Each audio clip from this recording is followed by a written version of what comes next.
Welcome. You're listening to the Good Girls Don't podcast with Ashleigh Rae and Verity Mansfield.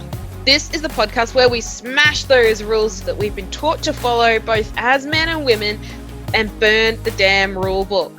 We're tackling the big issues and the issues nobody wants to talk about, and we'll be fiercely feminist about it. This podcast is about inspiration, education, compassion, and being the change that you need to see in this world.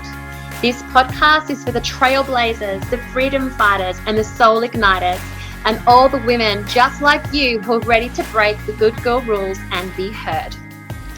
We acknowledge the traditional custodians of Australia and its First Nations people on which this podcast is produced and consumed. We pay our respects to their elders, past, present, and emerging. Get ready for the revolution.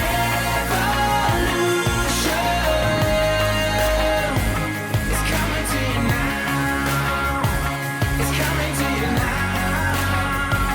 We're gonna sing it, revolution. And they'll never bring us down. No, they'll never bring us down. Hello, Ashleigh. We are back with yet another episode for the Good Girls Don't podcast. That we are. And this is a really nerve-wracking episode. I'm sure it's probably very nerve-wracking for you, but I know I'm absolutely fucking nervous to talk about this. And I'm not 100% sure why. I think because it's such a huge topic, and neither of us know where this conversation's going to go or where it could go. And I think it's such a hard conversation. Like, even now, I'm having difficulty trying to start this conversation with you. Do you want to give us a bit of the background to this conversation? It's a conversation about rape and a conversation about seeking justice. Yeah, and you're right. It's incredibly difficult to have this conversation with anyone, let alone putting it out in public. To nearly 30 countries around the world. Yeah.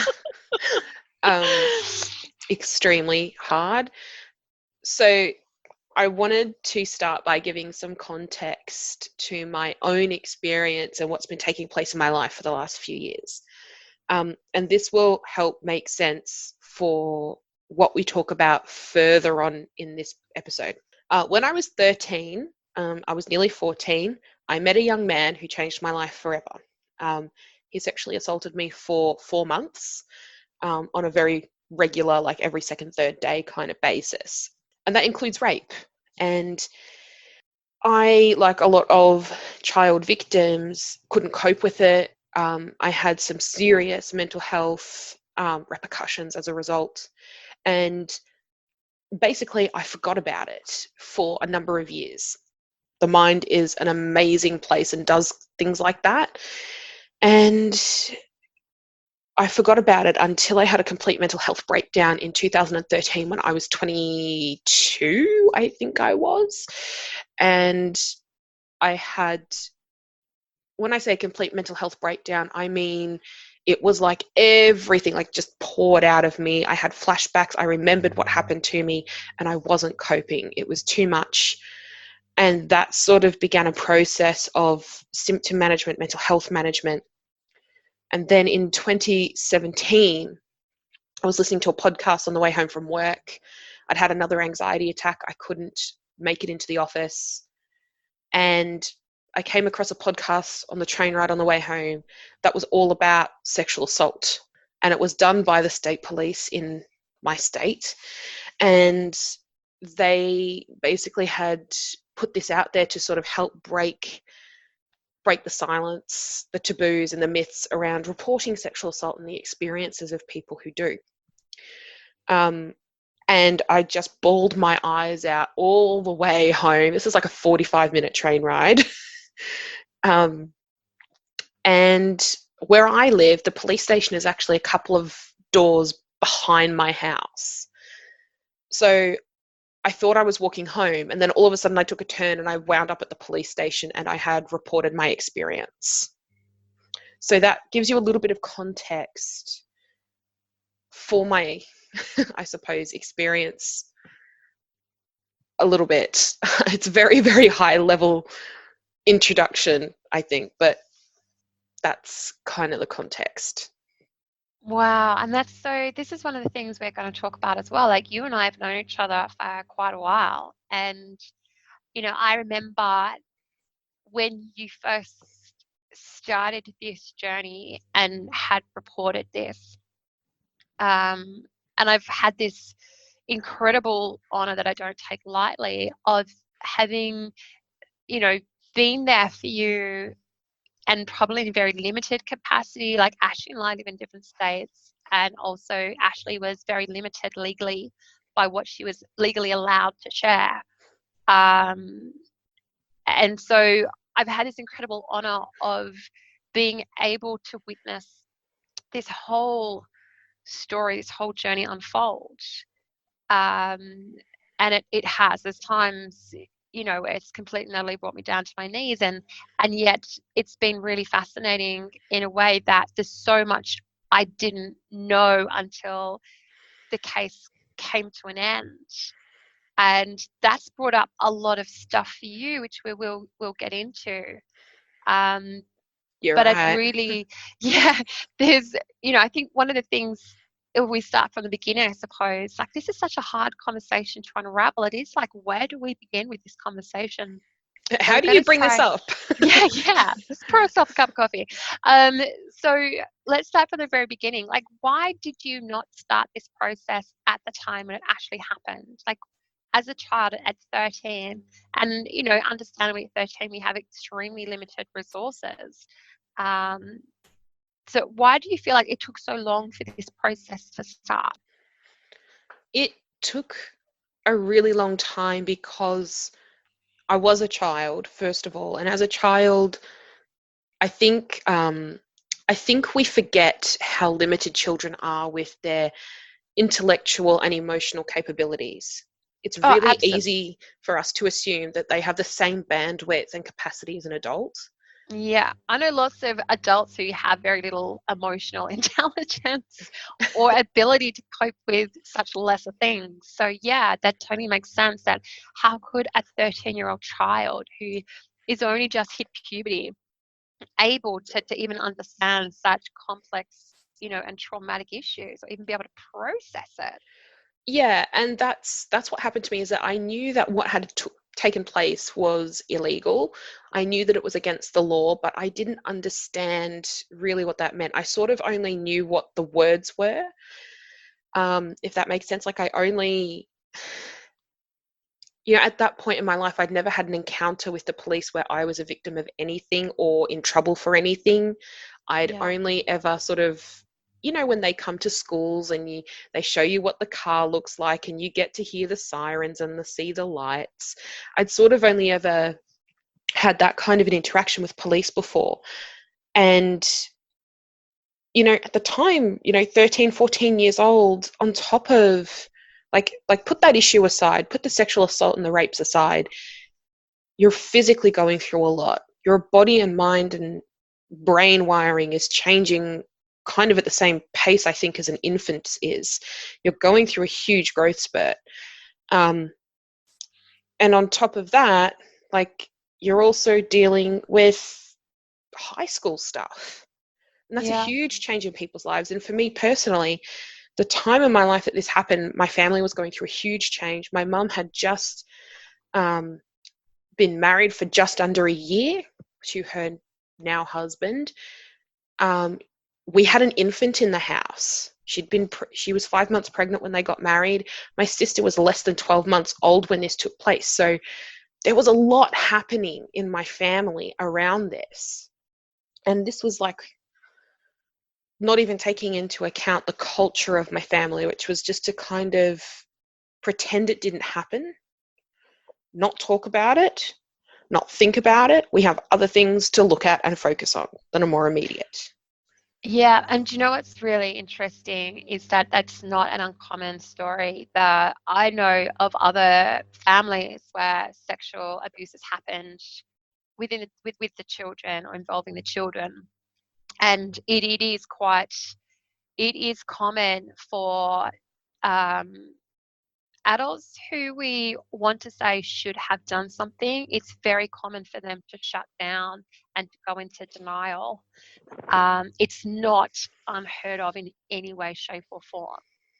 Yeah, and I don't want to say that this didn't have an impact on my family. It absolutely did. It drove a large wedge between my mother and I, and that's only gotten wider over the years, and it still hasn't, it still hasn't healed, and it probably won't ever heal. So it did cause huge ripple effects through my family, but it was one of those things where you try to ignore it Yeah. as much as possible. So when you did finally report this to the police, and I suppose even in terms of, like I remember watching Unbelievable on Netflix. I think I watched it a good year ago.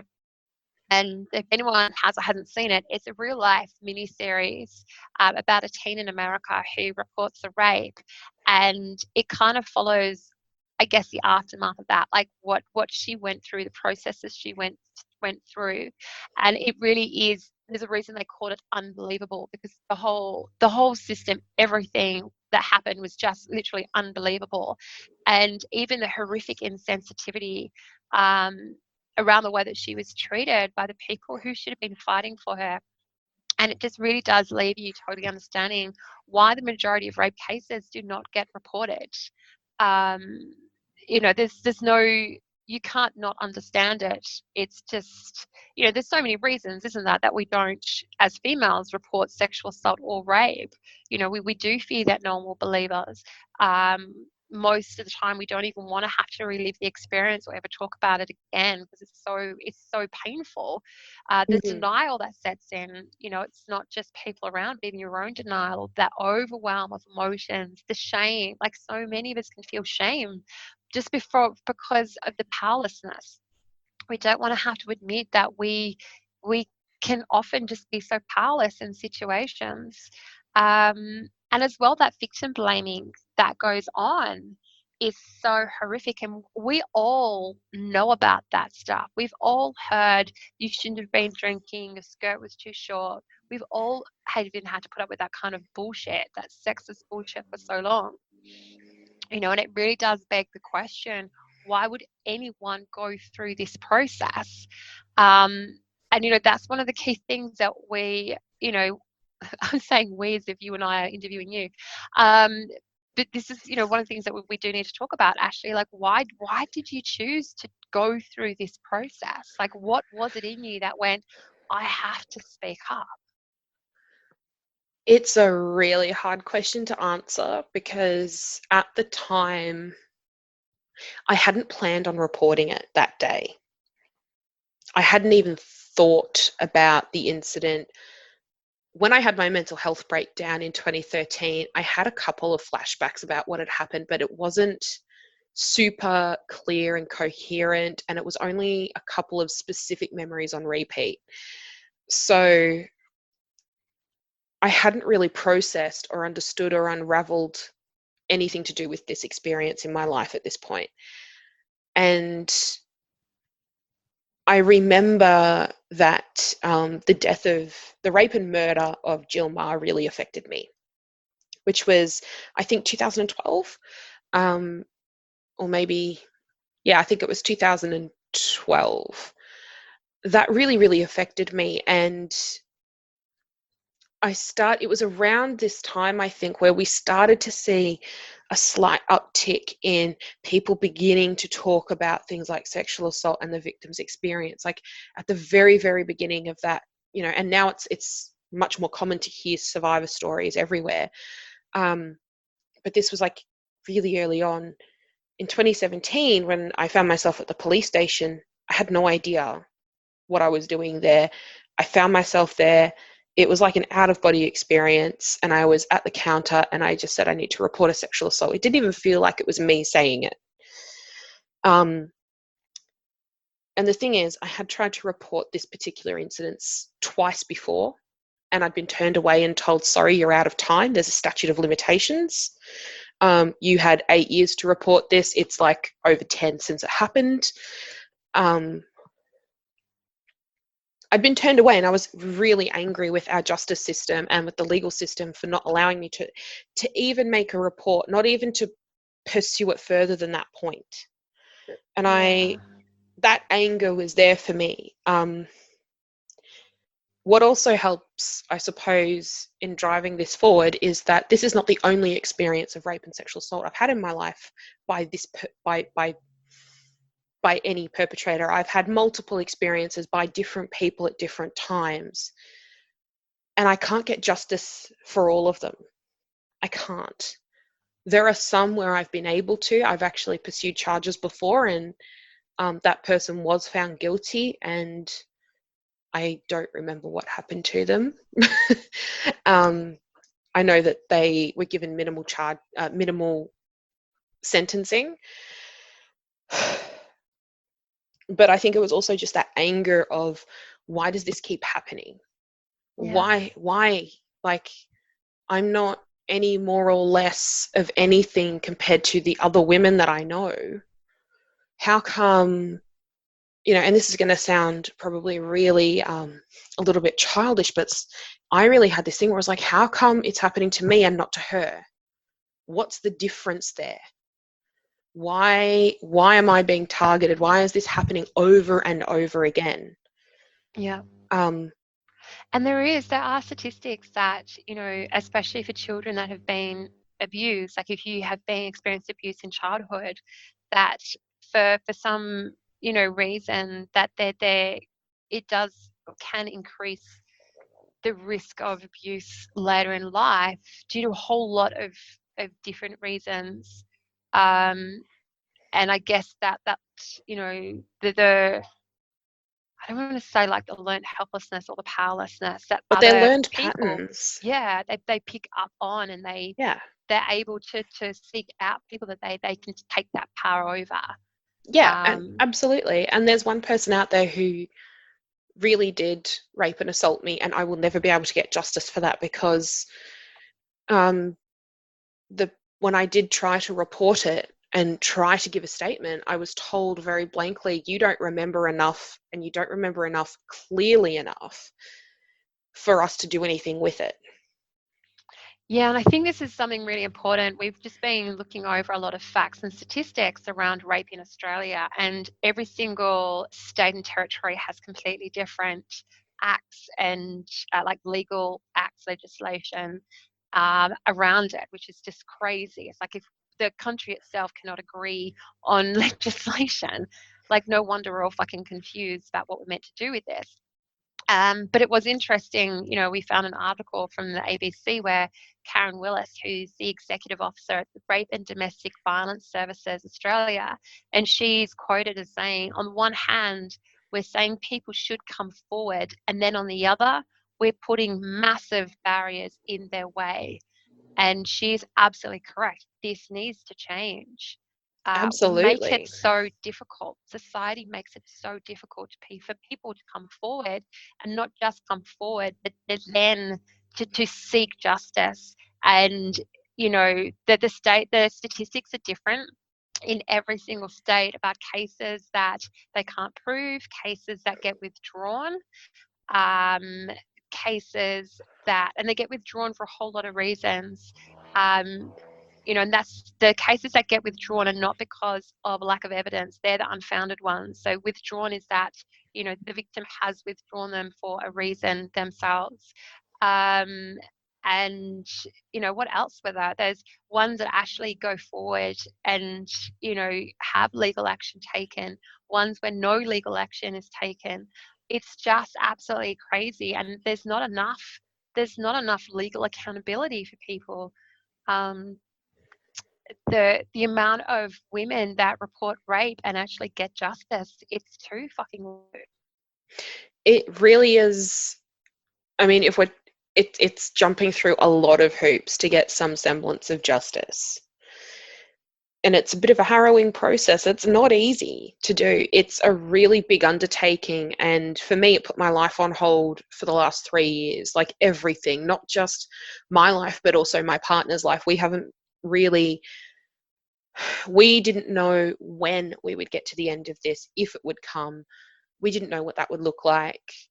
We couldn't even see beyond it, because every time we would start to rebuild life a little bit and try to create a new normal for ourselves, there would be a new development, and it would be re-traumatizing, and it would knock me right back down. And each time, you get back up, but it's hard when it's hard when that's a repetitive pattern over, it happens just frequently enough that it's really difficult to get traction.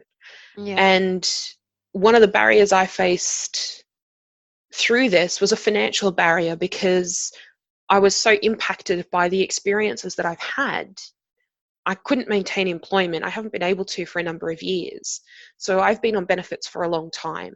And I mean, this is all part of another conversation, but what I want to stress is, how do you, one of the things that I used to say to the people that I'd have to see about finding a job, like Centrelink make you go and see a job agency and you have to report to them.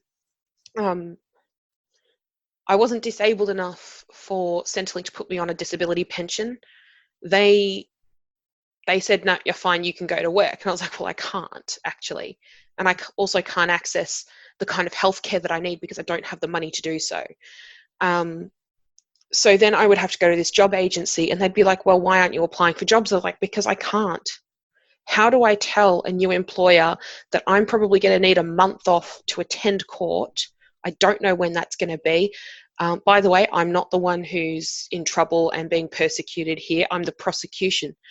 That invites such a huge conversation to have with an employer who, first of all, doesn't necessarily have a right to hear your story, and two, doesn't, just because they're your employer doesn't mean they can actually hold that story in confidence and with dignity and respect. Yeah, exactly. So that was a huge barrier, and it was like, well, I can't even look at employment, or I had a business. I couldn't really look at long-term things in the business because I just never knew when things were going to happen. It's almost just like being in that survival mode then, where you're just trying to take everything day by day and you literally can't plan. You can't, and you would go 9 months at a time with no movement in the case. Yeah. At least that I knew of and that I was involved in. There would be no movement, and I'd just get some really good momentum going and have some amazing opportunities. And then would come like 2 or 3 developments in quick succession. So how did your partner actually react? Like if you just turned up at the police station, it was completely utterly unplanned. It was almost like a subconscious action or reaction to, like listening to the other podcast and the Jill Mayer incident. How did he respond? Like when you came home, you're like, "Hey, babe, by the way, I've just reported a rape. Can I have a cup of tea? What do you want for dinner?" Or like, and did they even know? Did they even know that any of this had happened, like before this whole process started? I mean, my partner, I think, knew something had happened. I mean, he knew that I had experiences that weren't entirely positive, but he didn't comprehend the entirety of it. And he couldn't, because I didn't understand, and therefore I couldn't communicate it. Yeah. So I came home and I was scared to tell him, and I didn't know how to tell him. I didn't know how to find the words, because again, it's the same thing at the beginning of this episode. How do you even begin this conversation? It's not like this is the kind of thing you hear every day around the table or anything like that. It's not something that you would hear in what I'd call polite conversation. Yeah. It's not water cooler chat. But when I got home, my partner was still in bed. He was a student at the time, and I walked in and I sat down next to him and I cried, and I just said, I've done something and I need to talk to you about it, and it's really big. he was freaking out and thinking, oh my God, what did she do? um, and then somehow between tears, I told him that I had gone to the police and that I had reported an experience of sexual assault, and that I intended to at least meet with detectives to see what my options would be Yeah. and maybe give a statement. And I said to him that I thought it was really important that at a minimum they had a report of the experience to add to the data, because even though I didn't understand what had happened to me at the time, I did understand that having data gave the government insight and would Yeah. possibly lead to change. Yeah. And Um, that's the scary thing, isn't it? So many sexual violence attacks, so much rape, so much sexual assault goes unreported. And so while we know that 1 in 3 women in Australia have experienced sexual assault, and sexual assault can range from, the low end all the way through to the extreme of being, violently raped, gang raped, all of that, it's still, it's not a real figure. yeah, it's extremely underreported. I know so many women in my life who have never reported really horrific long-term abuse and once-offs, of things like being groped or, um, even harassment. I Yeah. mean, you've not reported your experiences. No, no. I was assaulted as a child. I was not raped as a child, but I was sexually assaulted. And that drove a lot of fear into me. And that fear of being hunted down by this person so many times and being sought out by that person. Um, and then also as an adult, maybe about 19, 20 years old, I was out with a group of friends and my dad was sick and he was dying, and I got very upset about it that night. And one of my best friends at the time said, "Oh, go home with my friend, one of my friends. He'll take care of you. He's a really great guy." And so he took me home back to his place. He, got me like some food, um, and he's like, "Oh, let's hop into bed." And I ended up getting raped. I was forced to sleep with him. It wasn't when we had mobile phones, wasn't a common thing, you know what I mean? Like, I had no way. We still had, landlines plugged into walls. I didn't know where I was. I had no idea what part of Perth I was in. I had no way to get home. I didn't have any money on me. I was literally um, I was so powerless. And the next morning, he called me a cab. He acted like nothing had happened. And in his head, nothing had happened. He hadn't done anything wrong. He also had a girlfriend who was working away. So I totally, he was friends. My dad was one of my best friends. She told me and stood up for him and said what a great guy he was. He had a girlfriend. He seemed like such a great, safe person. And yet he committed a crime. And he, even to this day, would have no idea that what he did was illegal. Yep. And I remember going home the next day and a friend rang me and she said, "Hey, I heard you went home with such and such." And she was laughing. She's like, "Oh, so did you get lucky?" And I just remember feeling, fuck, I can't tell anyone what happened.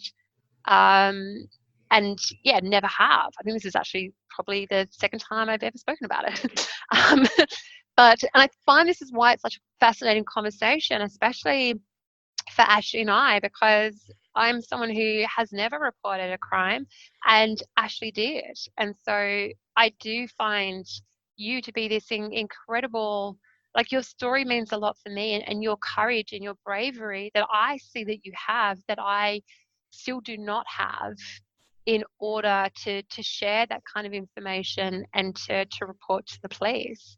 Um, I do see that as a lack of my own courage. There are so many sort of fallouts that I don't even want to contemplate. What do I dredge everything up and hurt people all over again?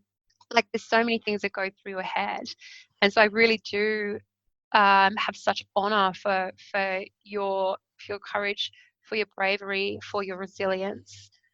in being not just reporting this, but going through this whole judicial system, and then to watch you come out the other side. Just, like last week we spoke, I was in tears, absolute tears, because I just have so much love and reverence for what you've been through and overcome. I have a lump in my throat. Oh, I love you. It is So a big thing. it is a really big fucking thing that you've done. Absolutely. So I guess, how did people react when you started telling them like what happened? I got some Like, where do you even really, begin to tell them?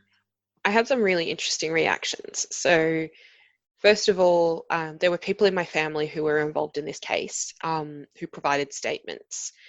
And um, I had told the detectives that I would like the opportunity to speak with my family members first, just to give them a heads up that they were going to get a phone call and a knock on the door from police, because otherwise it would have been quite the rude shock. And I just felt like I needed to be the one to not warm the waters, but I needed to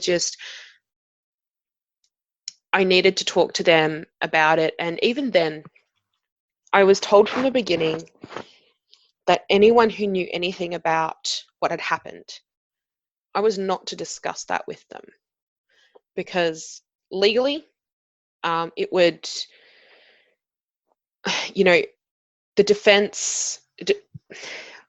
I'm going to back up a little bit here. It's a little bit complicated in the way that our legal system works, but basically from day one, I was told not to talk to anybody about the details of the case. I could talk about procedurally where we were up to and what was happening there and what it meant, but I couldn't talk about my experience and why this was happening, for fear of collusion and the case actually falling apart. So I couldn't really say anything. I could say some really general stuff like, hey, do you remember what happened when I was like this age? Some people are going to come and talk to you about it. So that's kind of how that conversation went with my family. And that was really difficult because, again, this is something that they had not thought about in a really long time. And for them, it was quite the shock and surprise. And Yeah, I bet. yeah. Did you get any anger? Like, did you lose any, like, was there any backlash that you experienced? I've actually sort of lost at least one person in my life. We haven't really spoken since. So he actually rang me like the day after I had made the report, and I had told him what I had done, and I felt incredible guilt and shame about what I'd done in the beginning, because I knew that this was going to change lives. And my friend was angry with me for doing this, and he said, do you understand that you're about to ruin his life? You're about to turn his life upside down and inside out. Why do you have to bring this up now? And he also made a comment about, well, if you can do this to him, then, there's so many things other people could say and do to me. And I just went, well, maybe you need to examine how you've been living your life then. Yeah, I remember when you first reported this, and I said to the guys seeing the Times, oh my God, like, the statute of limitations got lifted and Ashleigh's just reported. And I remember his reaction of, oh, great, now any woman can go to the police and lie. And I was like, where the fuck does that come from? Like, Yeah. it's really like, how the hell can that be someone's first reaction? I jumped in pretty quick, it's fine. But but it's really interesting to see those kind of reactions from people, and almost like a how dare you? How dare you? Like, there is that reaction. It really has been a how dare you. And it doesn't even just come from people. The way our society operates and the culture we live in says that to you as well. I think especially as a woman, it's like shut down and, sit down and shut up. It's kind of like don't speak out, don't rock the boat. It's all of Yeah. those things that we're told, and where it's fine. And this is where that male privilege comes in.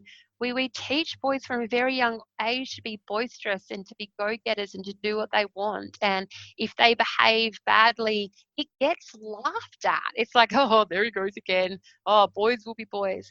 So we start from a very early age allowing boys in our society, in a patriarchal society, to not not be accountable for their actions, to not be responsible. And we teach girls to grow up in fear and to watch their every movement and word and to make sure that they're always safe. And, just the other weekend, my partner and I took the kids down to the beach and his boys ran into the sand dunes to play. And then my youngest daughter ran after them.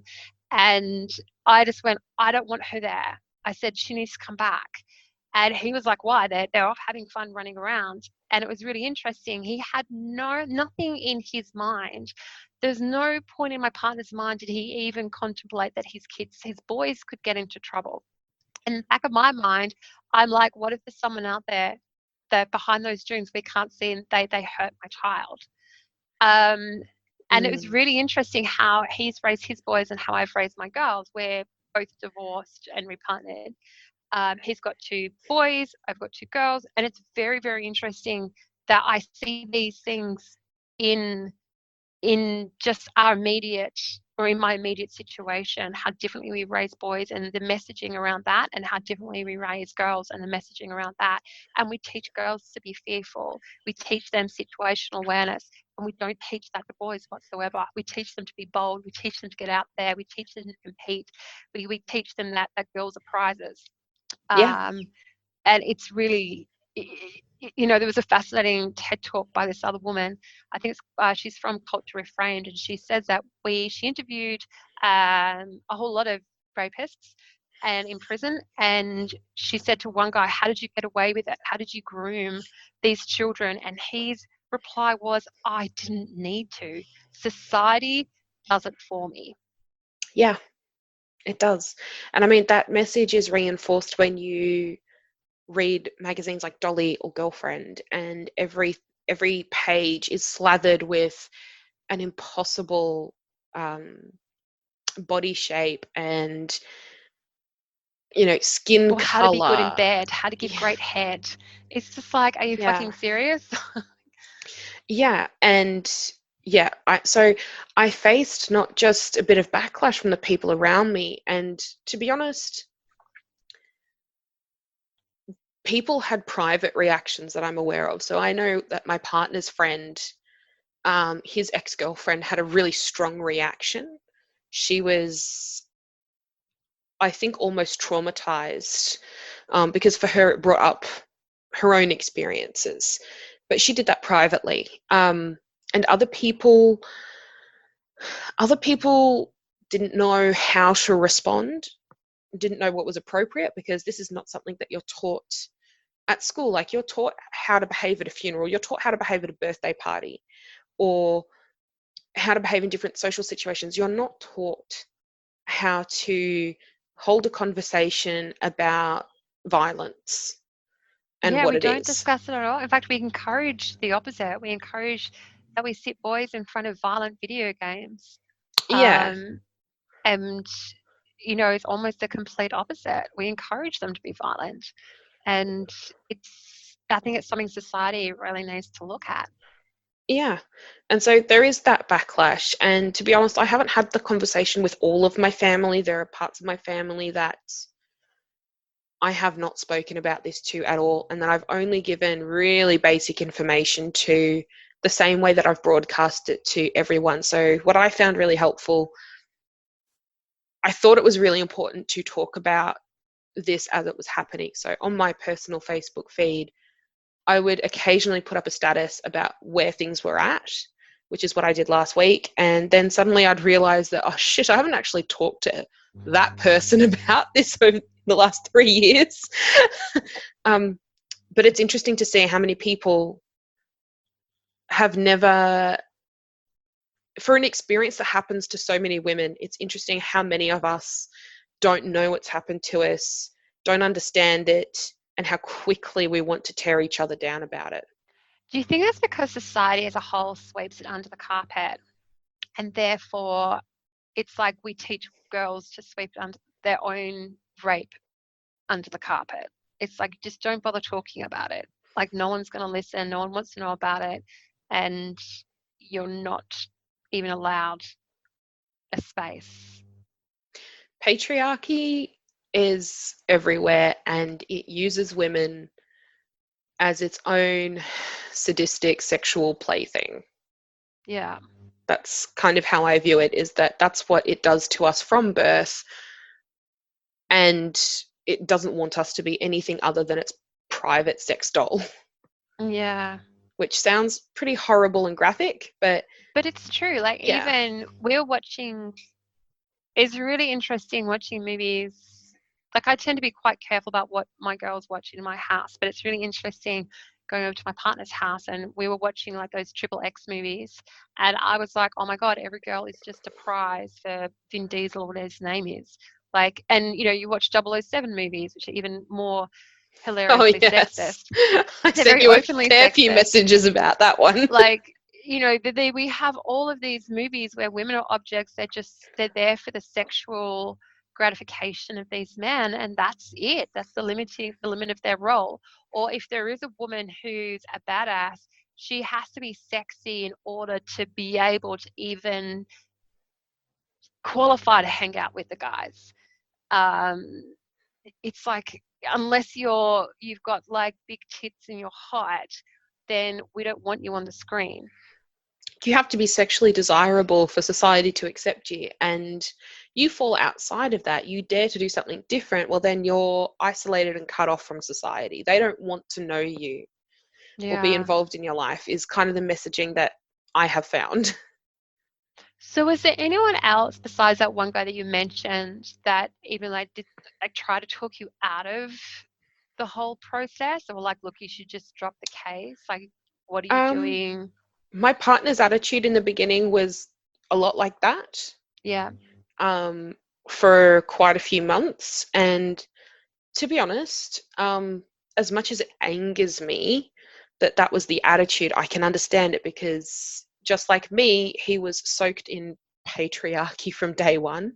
Yeah. And this was such a surprise for him as well. I didn't really have people try to talk me out of it so much as, from the beginning, the detectives that worked with me had said, this is going to be a long process. It's a difficult process. And they just sort of made me aware of not what to expect at every turn, but just to be aware that this is long and it is hard and it is grueling at times. Yeah. But they never really talked me out of it. They were actually, from what I understand from other people's experiences, I actually had a very positive interaction with detectives. They're actually incredibly supportive. They always called and contacted me at every step along the way. They answered all of my questions, and then when I forgot what they said as an answer and I had to ask them again and then again and then again, they were very patient. Did you have male or female detectives involved? Initially, I had a man and a woman, but the sexual assault units in my state are pretty overwhelmed and stretched. So my case was eventually reallocated to another detective who has been amazing, who is a man. He and my solicitor, I really have been thinking of as guardians of a sort, because not just for the way that they handled the content of my statement and my experiences, but also for the way that they personally behaved during court with me, knowing that the perpetrator's in the same room. I mean, they did this beautiful thing that I'll never forget, and it was like the first time I felt protected and safe by men. They did this thing where we're waiting in the public area at the magistrate's court, and everyone's there, all sides, and there's like 6 different courtrooms, so everybody that's supposed to be in those courtrooms, we're all milling around in this foyer area. So defense, prosecution, from like 6 different courts worth. And they just formed like this semicircle around me. So that nobody could look in and I couldn't see out, so that I wouldn't have to see the perpetrator and they also wouldn't see me. And it was just this beautiful, like almost like a little halo. And it was just, Wow. it's a really small act, but it had huge meaning. Huge meaning. Yeah. That's a very convoluted way of answering the question. Did you feel like there was a level of healing within that? Like to have been assaulted and attacked viciously by a male, to then have a male stand up for you and to do that protective, to take such protective action? Is there a sense of healing that goes on, or? For me, there was, because I really looked at it that way and gone, this is the first time that men have actually stood up for me, believed me, taken me seriously. And whenever I've had questions that I think are really silly but are really important, they've answered them concisely to the best that they can. And they've been clear about where their boundaries are and what their obligations are and are not when I've pushed them. Like, it was the first time that I had that kind of a relationship with these gentlemen. And the other thing that I really, for these guys, I think this is like every day at work for them, but for me it's not. It's like a really huge moment in life, and I can't thank them enough for the work that they put in. It's not a competition about whose case is more graphic and vile, but they see a lot of stuff every day, and I can't imagine what that's like. Yeah, and definitely. and for them to have the compassion and patience that they did with me speaks volumes about their capacity, their professionalism, their values as well, and their resilience. And I really can't thank them enough for the work they did. So that really beautiful level of sensitivity, did you get that from a lot of the professionals that were involved in your case? Like, you had solicitors and lawyers and social workers, psychologists, like the detectives that you just talked about, and advocates. Like, was everyone quite, do you feel like they were all quite well versed in being sensitive towards someone that had been raped in the issue? Yes and no. So first of all, I want to say yes for most of them. So people who come across this frequently in their work, and they specifically work with people who are going through the court system or working with police, I think they're pretty well versed, and you pick up the experience really quickly. But outside of that bubble, no, absolutely not. So I'd seen psychologists who re-traumatized me and were absolutely awful and horrid. I had doctors who were pretty insensitive. I had a lot of experiences that were just dismissive or disrespectful or just a bit undignified, because people just don't pause to think. And it's not like you walk around with a sign over your head that says, hey, I was raped or I was assaulted. So I can't expect people to know psychically that that's what's happened. But after disclosure, there's just no container. Like I said before, I had to go to the job agency that Centrelink directed me to. They have no training for this stuff, and yet they see a lot of victims of domestic abuse and sexual violence through their doors. They don't have the capacity to hold this or do anything with it. It's just, So the people who work directly with victims, I think the experience I've had has been really wonderful. It's the first time that I've been able to access the right kind of help and support that I've needed. So I was assigned a therapist from the Victims of Crime Tribunal, who specialised, and I saw her for 2 years, and she was amazing. She saved my life. And she was able to help me understand what actually happened to me, help me piece it together. And I by no means fully still understand what happened because I'm still piecing this together. It's a long and arduous process, but she was able to help me piece enough together that I started to feel like I wasn't losing my mind anymore and I wasn't crazy, and actually what had happened was very serious. Yeah, because I think that's one of the things, that a lot of women don't report, sexual assault or sexual violence and rape, is that just that we don't know what's on the other side. We kind of assume that support would be so little. Um, and so it is actually quite beautiful to hear that there are people out there who are professionally trained to hold that space. Like there's so much, no one, unless you've been through the process, which is why, you know, why you want to talk about it and why I wanted to have this conversation, was to let people know how it does look. What is this process? And a process that's, sort of relevant to today rather than a process, that someone went through 10 years ago, because things do change. And by no means are we saying that the process is perfect. It's not. It's still thoroughly flawed. But it's so interesting to know. Like, I'm sure there's so many people who are listening and people who've been through, who've experienced rape and who kind of really kind of like, okay, maybe this will give me the courage to go forward. Maybe this is answering some of those questions that I can go and report my this the crime, because it is a crime. And look, I want to really reiterate, it is every survivor's choice whether they report or not. It's not a requirement, but I think it's important to be very clear about whatever you decide to do and why you do it.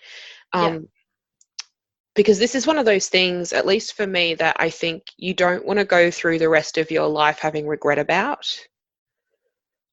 Yeah, exactly. And if you haven't sought out even the help to be able to process what's happened and to do your own healing, like even just with your experience, the level of devastation, the level that it can impact your life in so many areas can just be insanely debilitating.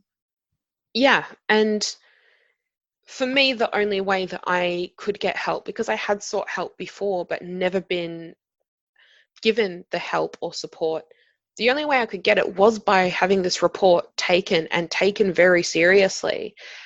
And I want to say a huge, snaps to what's happening in Victoria, at least the experience that I had. The minute that I gave my statement, actually, even before I gave my statement, I was immediately referred to the victims and advocates team, who assigned me an advocate, who organised all of these different services, and they just sort of swooped down on my life and sorted some stuff out for me. Like, this one woman in particular, she organised the therapist, she coordinated solicitors, she answered so many questions about how everything works. Like, her job was to be a liaison between me and the detectives in the early stages, and she was incredible. She linked me in with solicitors, she linked me in with an amazing therapist, and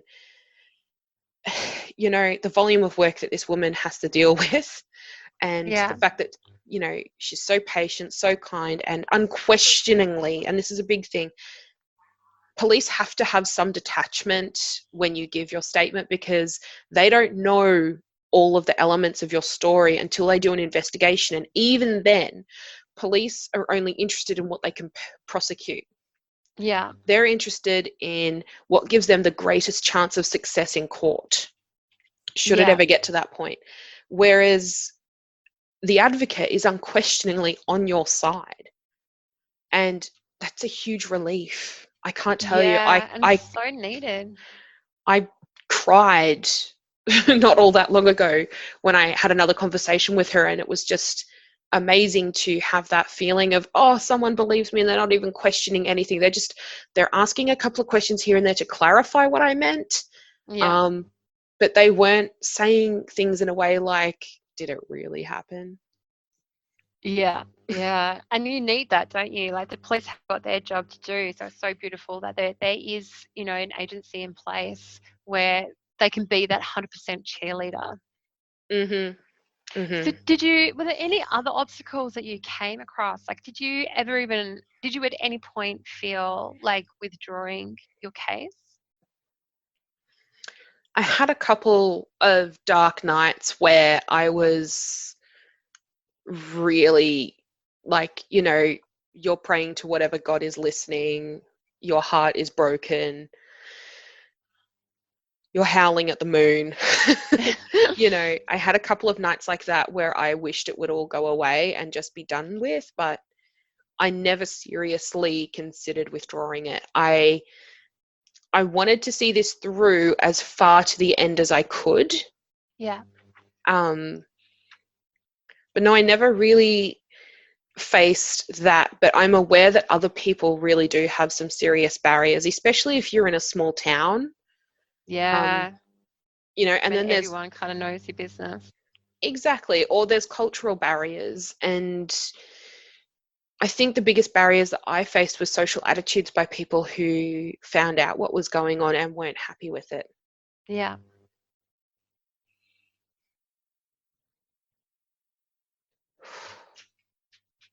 I need to take a drink. A stiff drink. So was the process harder than you thought that it would be, or were you at times surprised um, that maybe in your head you envisioned it to be worse? Um, Prior to any of this happening, I was a mad Law and Order SVU fan, and I used to love crime shows like Criminal Minds. So I was like, oh my God, where's the forensics team? Don't you need? um, but of course, like in my case, it's historical. There are no forensics. There's no physical evidence. Yeah. Um, but what was really interesting is every time I had questions like, hang on, what I found was that the police were actually really frustrated by a lot of the crime shows that we have on TV, especially American ones, because people learn from those shows about police interactions.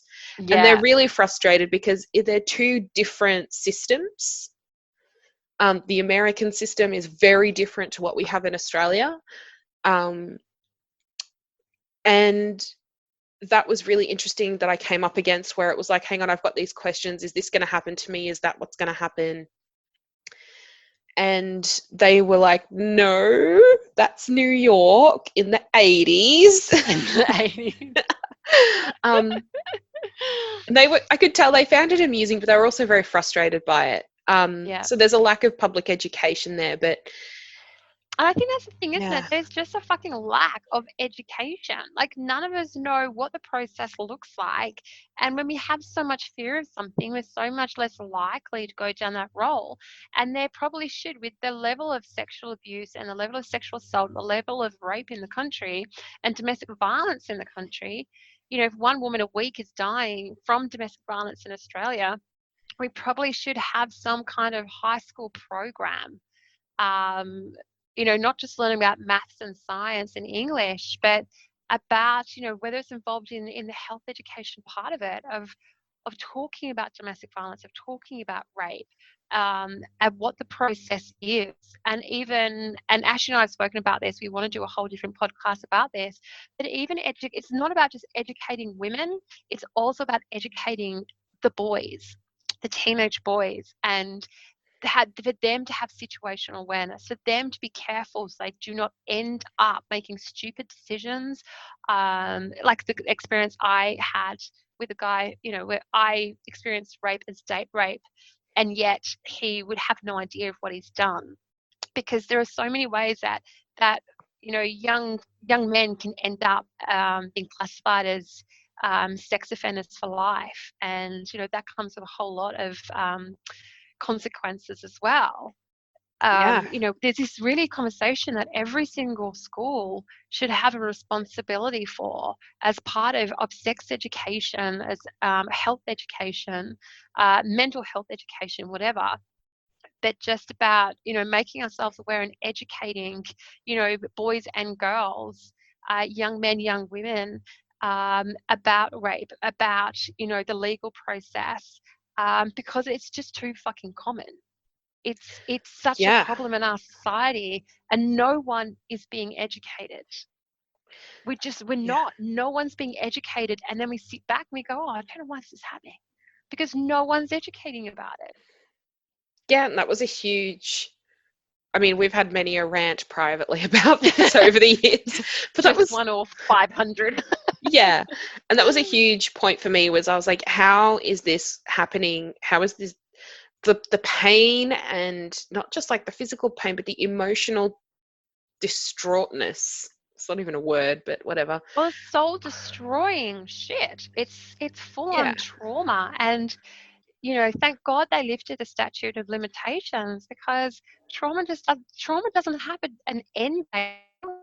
It's not like, you buy some meat from the supermarket and you've got 5 days to use it because it will go off and then it's no longer useful. Like, trauma hangs around. It doesn't just disappear after a certain amount of time by itself. Yeah. And that's something that I faced from a lot of people, particularly family members who knew what was going on, was that perception that, oh, this had an end date of like 15 years ago. Why are you still going on about it? Yeah, aren't you over this yet? Yeah, and that comes up frequently in arguments with some family members, going, "You've got to let this go. You've got to let this go." And I'm like, "Well, that's really not how it works." I'm trying, people. um, so, yeah, the other part to this that really surprised me about this whole process was, prior to me entering the courts. So the first stage is like, the police take a statement, then an investigation happens, then they determine that they have to talk to people. So they talk to people that are involved. So that means talking to the person that you accuse of perpetrating the crimes.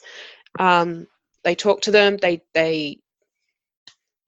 talk to anyone else. So if there's witnesses or other people involved in different capacities. Yeah. For me, that included some professionals as well who were involved.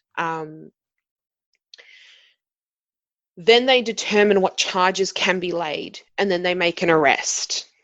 And then beyond that, there's like there's a couple of like really tiny, annoying court dates that are basically going to the court to declare that you're going to court.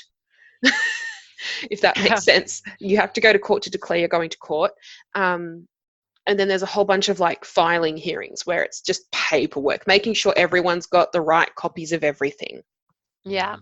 The biggest thing that really surprised me was when we did the plea hearing.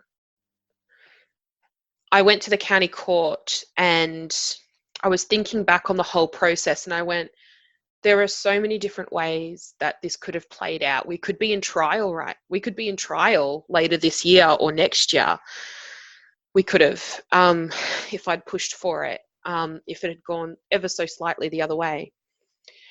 Or it could have ended years ago. And I was talking to the social worker from the Witness Assistance Service, and she said, yeah, as big and scary and official as the justice system looks from the outside, once you're on the inside of it and once you're part of the cogs and the wheels turning, you realize actually how agile the system can be. Yeah. So even though it is very slow to do a lot of things, it goes in lots of weird, strange, unexpected directions. And it can move quite quickly when it wants to. And that was a huge shock thinking back to when all of this started, because I didn't think we'd end up where we are. I fully expected that we were going to go to trial.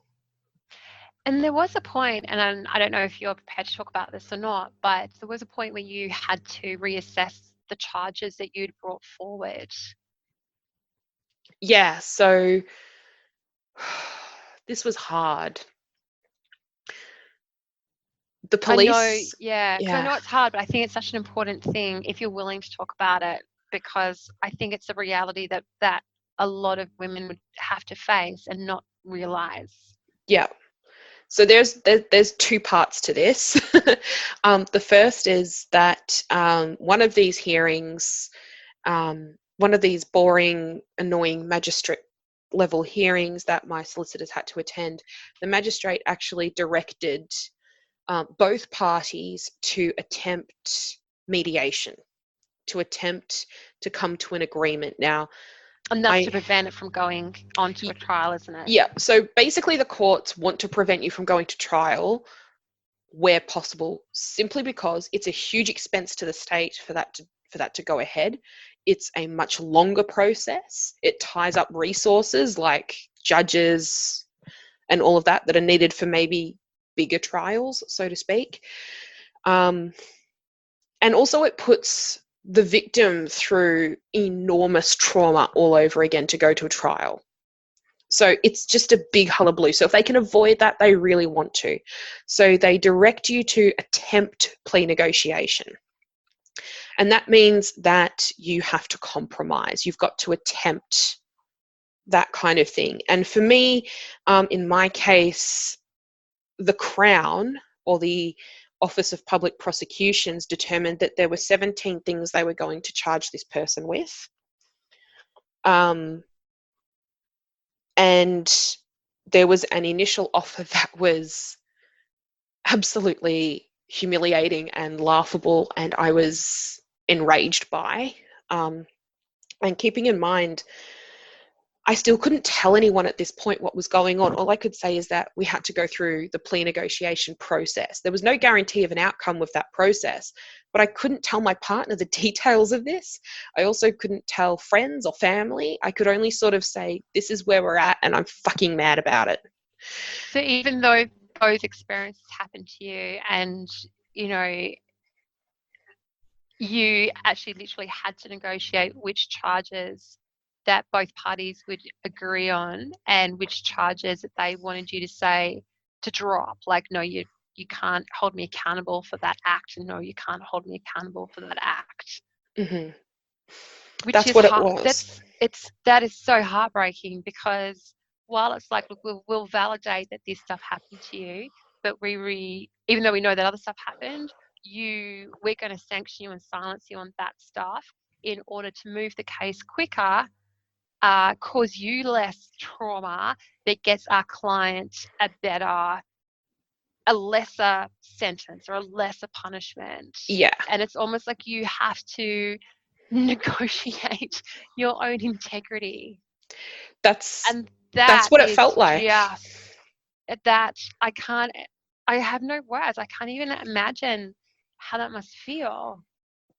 It was pretty harrowing, and that was the first experience. I was really lucky that defense made offers that the detectives and solicitors that I worked with, we all agreed that they were not acceptable given the seriousness of the charges. And I want to be really clear here now. There is information I can and information I can't share, but each of the things that we were charging them with carry maximum sentences each of 10 years, and there were initially 17 charges.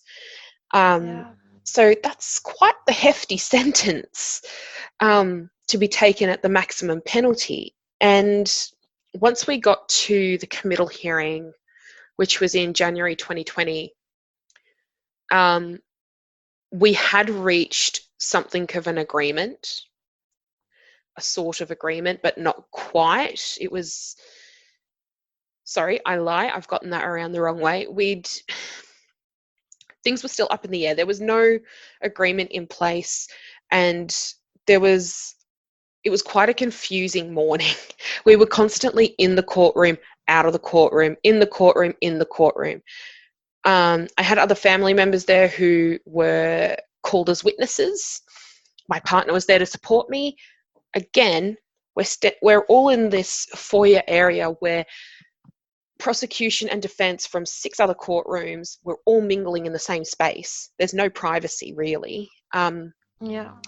I also can't tell my family members or my partner what we're talking about. All that's happening is I'm being whisked off to this little corner where we can get a little bit of space and privacy to talk about what just happened in the courtroom.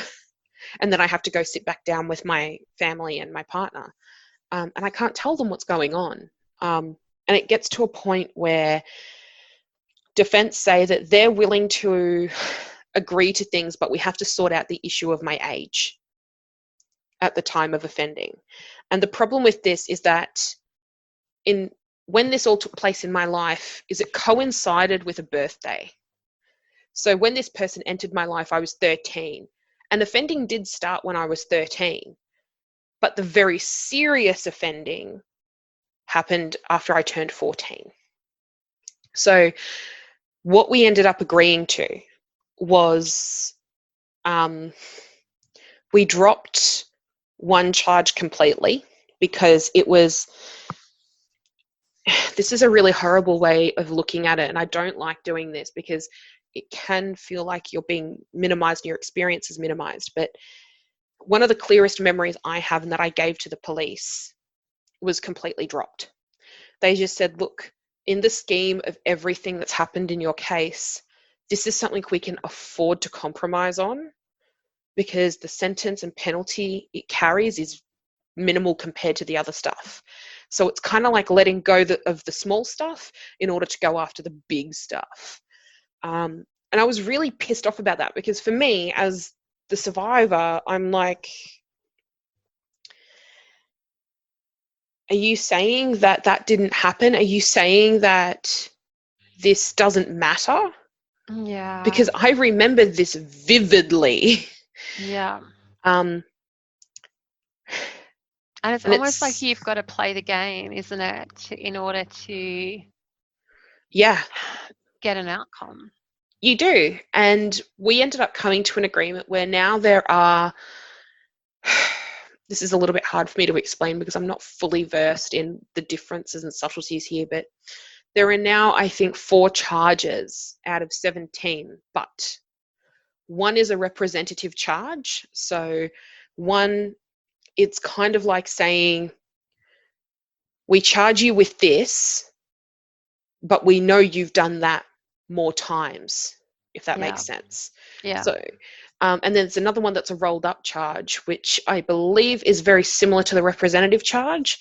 So it's, I kind of think of it like a drop down menu. So it looks like it's just one charge until you click it. And then all of a sudden you can see like 5 other charges under it. So that's what we agreed to. And they're quite serious charges. Again, they do carry pretty hefty penalties.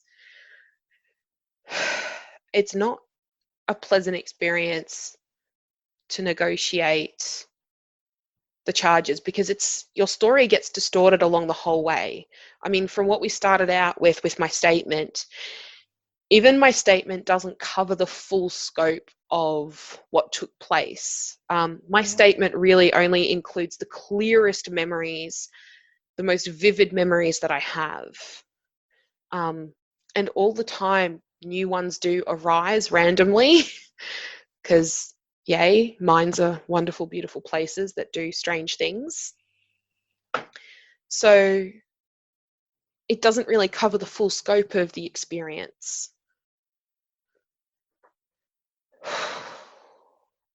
That is the first time I've been able to talk to someone about that.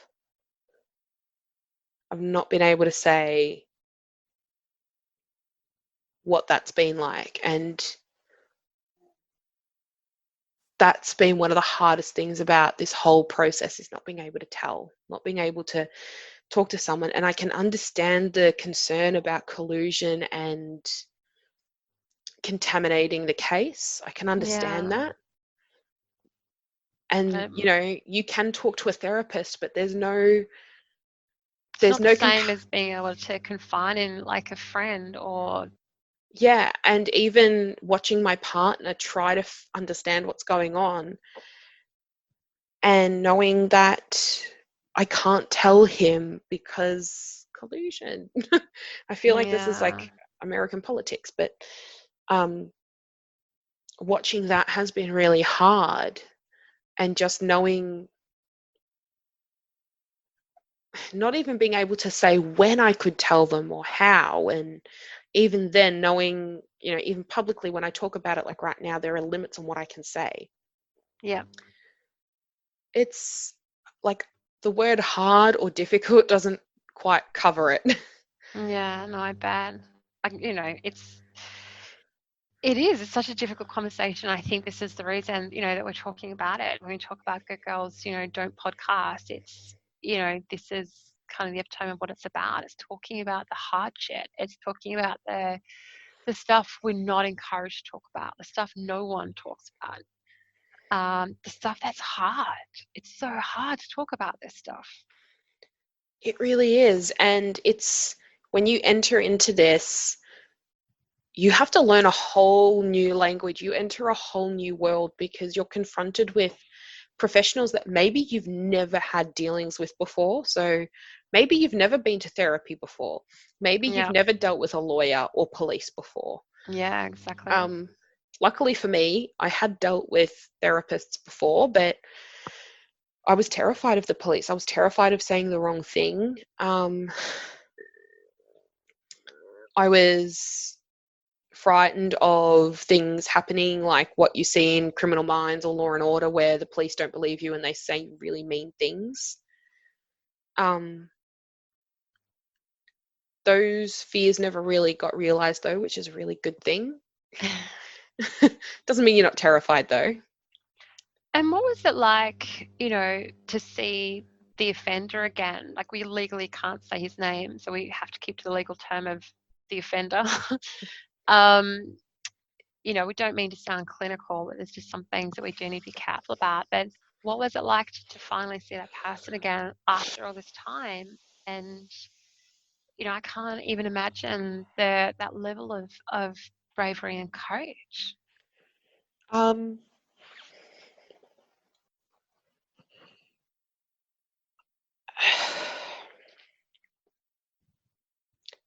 so I saw him at the plea hearing. I didn't see him at the committal hearing, or at least I don't remember seeing him because there were a lot of people there. But at the plea hearing, we were the only people on that floor at that time. When I saw him, I was already in the courtroom with my partner and the social worker. We were waiting for proceedings to start. Everyone was just getting settled. I think we'd been there a couple of minutes, and then he walked in and he didn't look at me.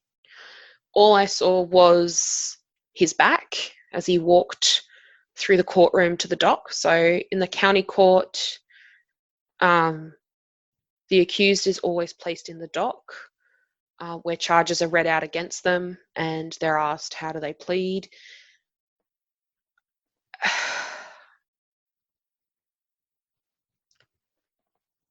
When he was taken out the back and I think searched and just, to make sure, I mean, you have to go through security at the courts at the entrance anyway, but I think they're searched again. I think the process is explained to them again about what's going to happen and why they have to sit where they sit.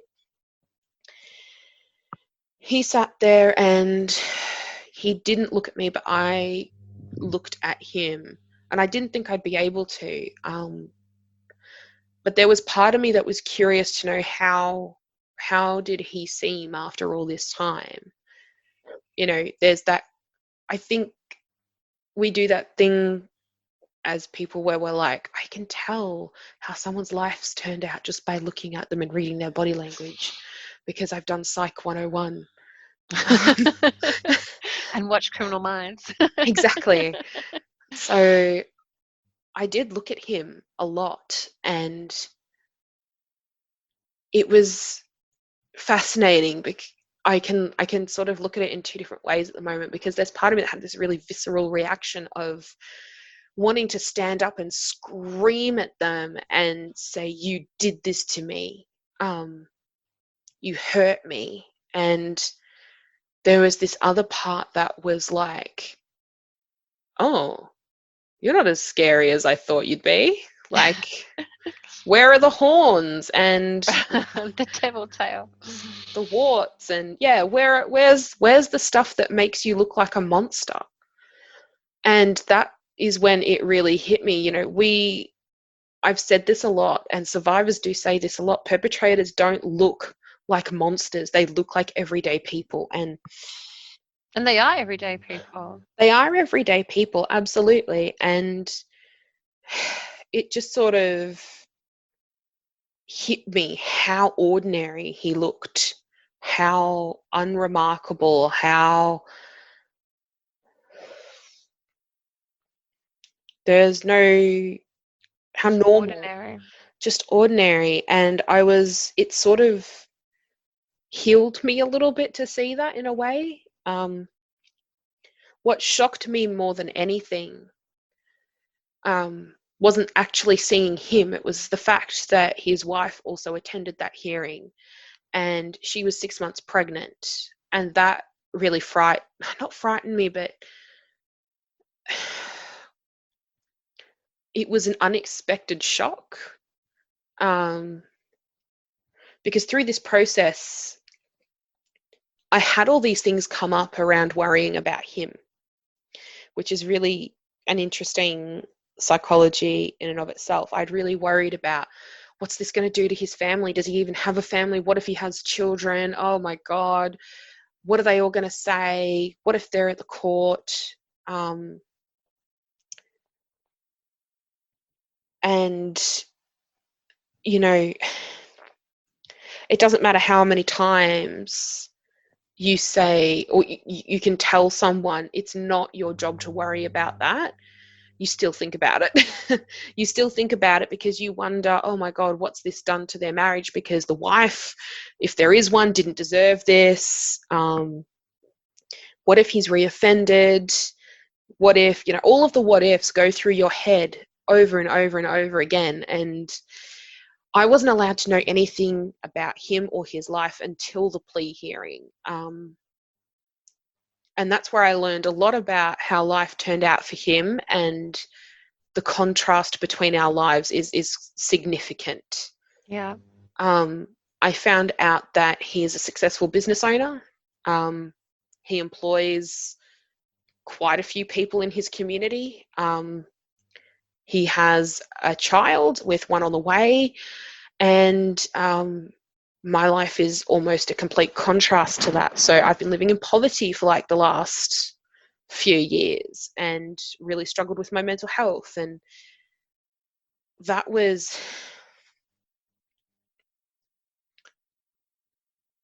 I was curious to know who he turned out to be and what he did with his life. Was there a Yeah. sense there that it's not fair? Huge. Part of the plea hearing, is basically, an opportunity for the defense to state their case for a lesser sentence. So basically to say, this is why we think you should be kind and have mercy on our client. And I understand that, because at the same time, if I was accused of stuff like this, I want the opportunity to defend myself. Yeah. But this is really hard stuff to hear, like really difficult. There were times where I wanted to stand up and scream at the judge and scream at the solicitors, but you can't. So it was, I had to listen to the defense say that his life was marked by neurodiverse issues, being diagnosed at one point with autism, another one with ADHD, I think it was. And I had to listen to them talk about his childhood and how he was bullied or not bullied. And I had to listen to I had to listen to them make the case for him to have a lesser It's almost like the sentence. excuses, isn't it? Yeah, and there is a point in there where there was a point of conjecture between solicitors and the judge, about the fact that in the course of his professional life, a community order, which is where a judge may order the accused to, say, provide community services, so picking up rubbish, cleaning graffiti, that kind of thing, as well as attending different programs, may not be appropriate because this is work that is carried out in the normal course of his professional life.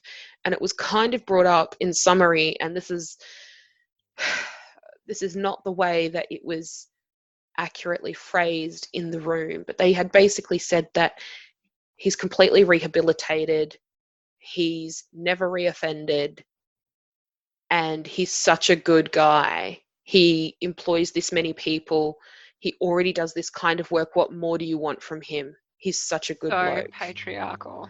And I sat there and I was so enraged. And I was like, that's great. I'm glad he does community work. But would Doesn't he change shit. have, yeah, a lot of my questions are like, would he have ever thought that he'd caused me harm without me bringing this to his attention? He would never have given this a second thought.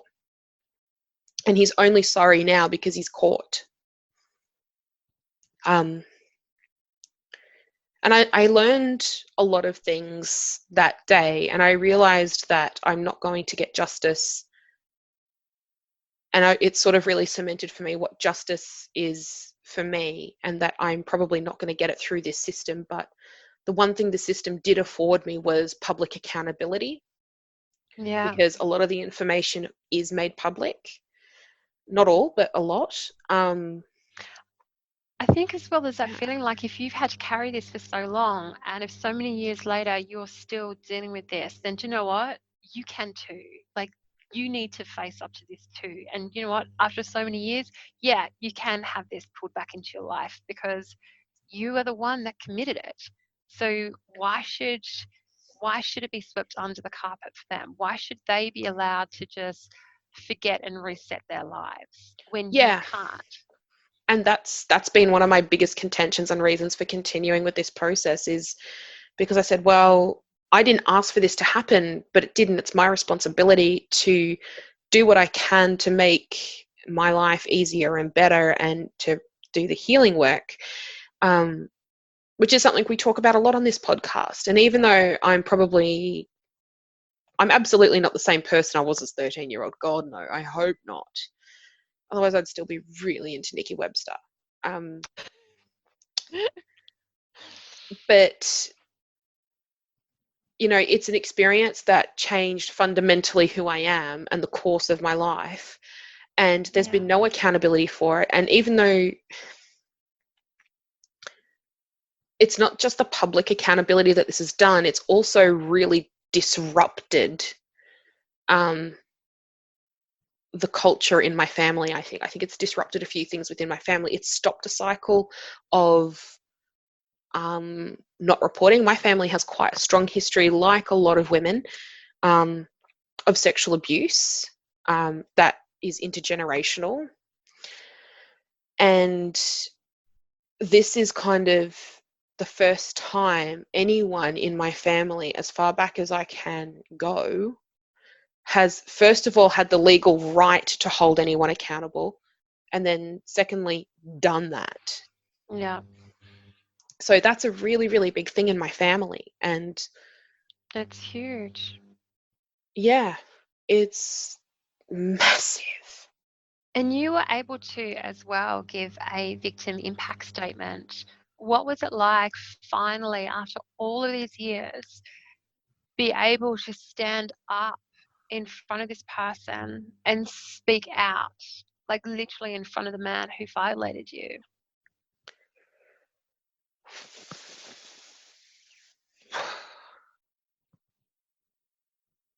It was, I was nervous. I was really nervous.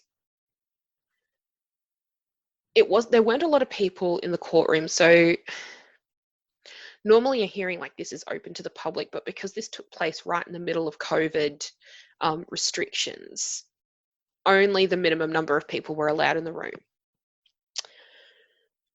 I'm not happy with my victim statement, if I'm honest, because it's not what I would have liked to have said. There are limits and boundaries on what you can and can't speak to. And I even had to redact a whole section of my statement. I had to quite literally, with my own hand, cross out my own words. And that wasn't by choice, was it? That wasn't by choice. It was because if I had said them, the judge would have been directed to disregard them. And I understand now why, but it's a hiccup that happened unexpectedly. But the emotional impact to me was quite devastating, because it was like, sure, we'll give you a microphone, you can say what you want, but we're going to make sure it's not plugged in and no one can hear you.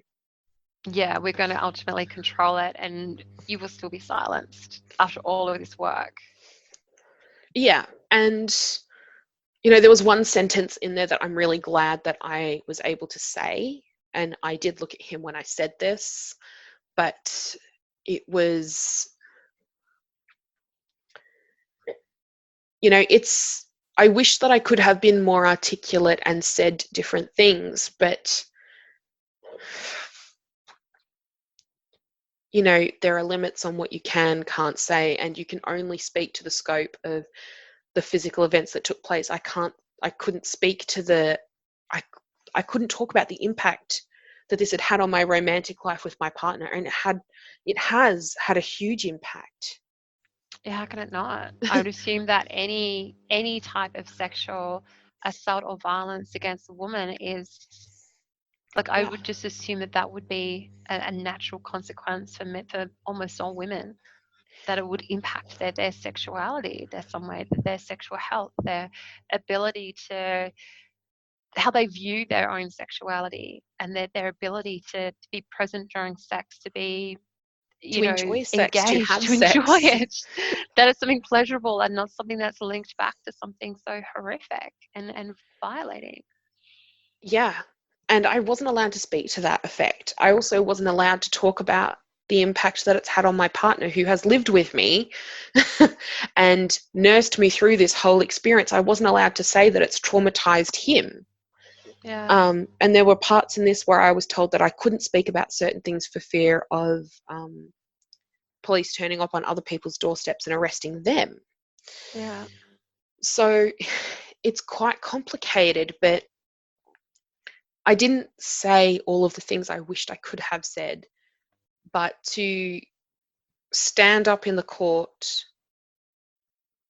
to say it was quite powerful for me. I felt like I struggled a little bit, but I'm told afterwards that it came out very clearly and concisely. I chose to stand where I was seated and deliver it that way, rather than sit in the witness box or anything like that, because I just didn't think my legs would carry me to the other side of the room. Did he at any point make eye contact with you or look up when you read your statement?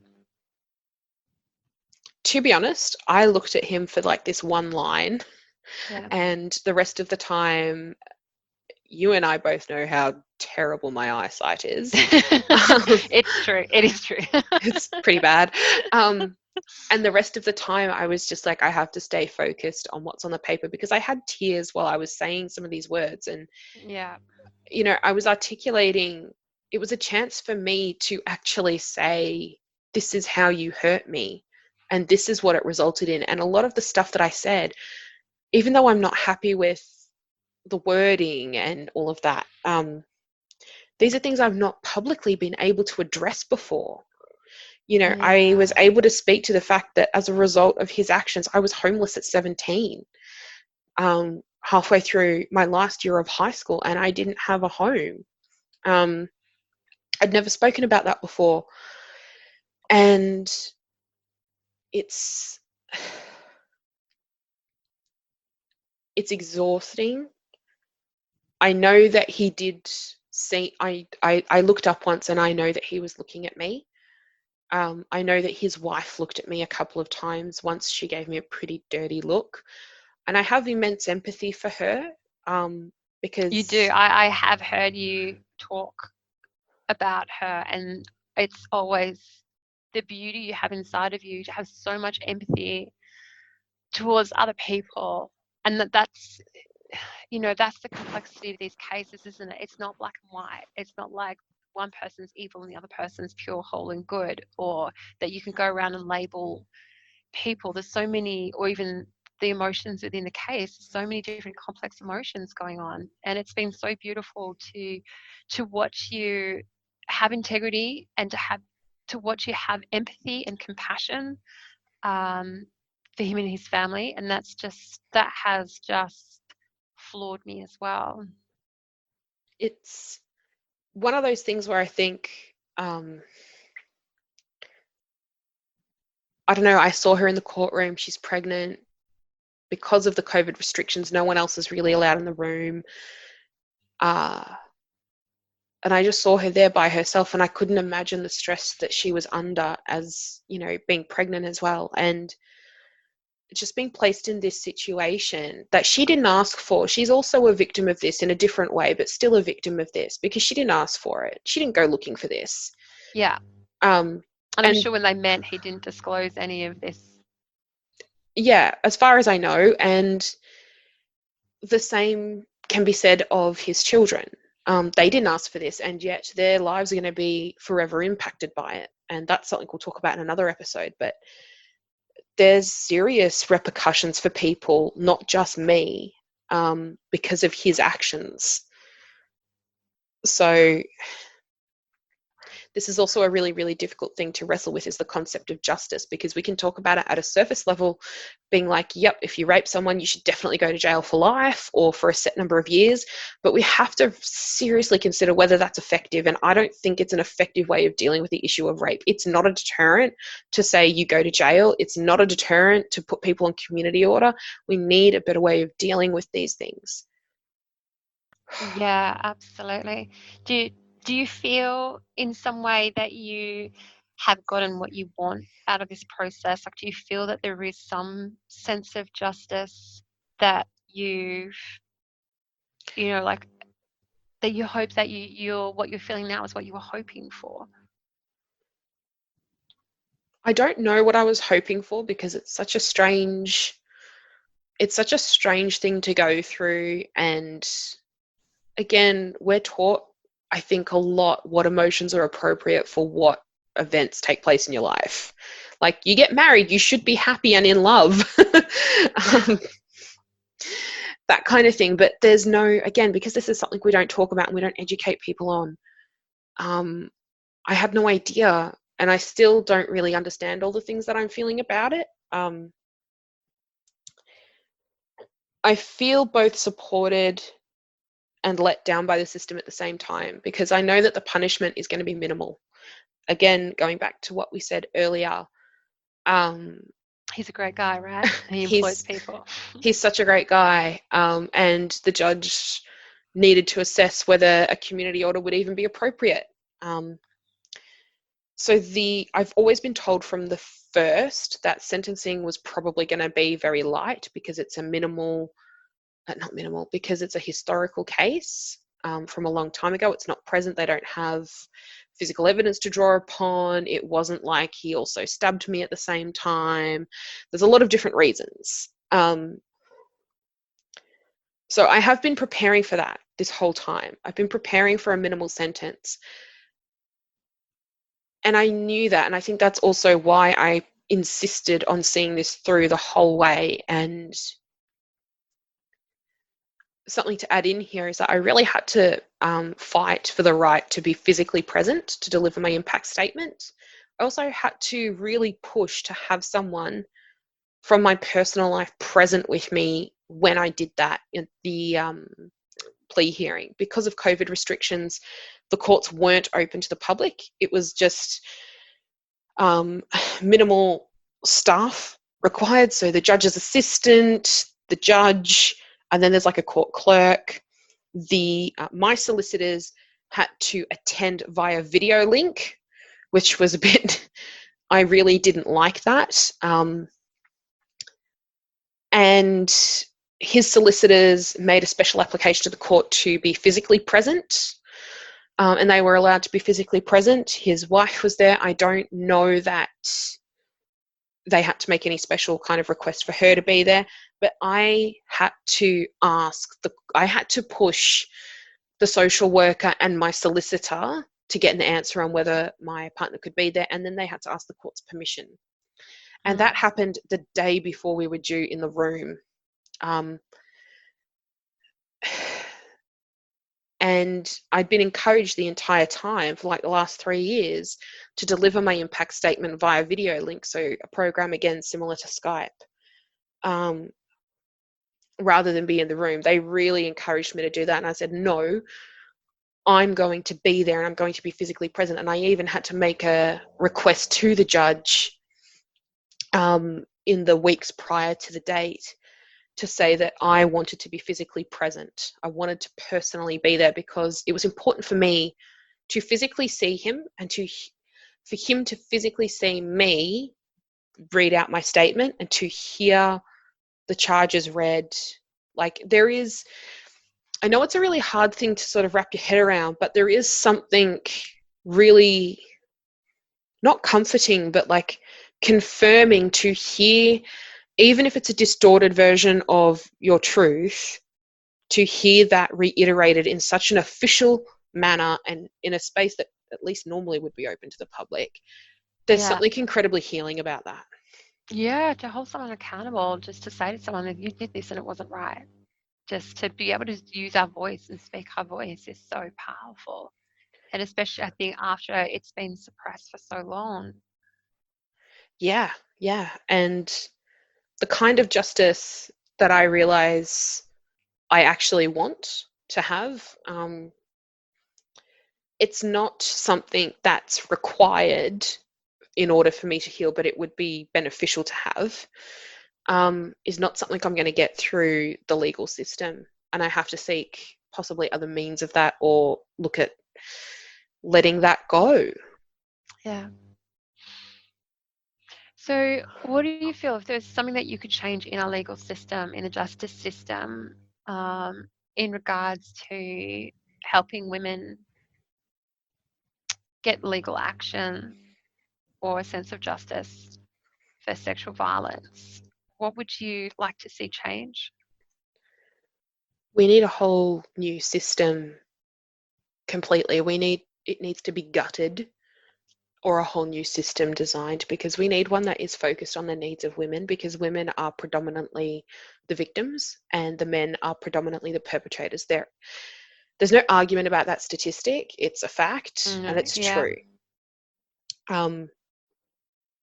I would like to see something similar to the Argentine and Brazilian model adopted here, which is to have female police stations, which is run by women for women, because women never trusted the police. And I think women have a really good reason not to trust authority figures.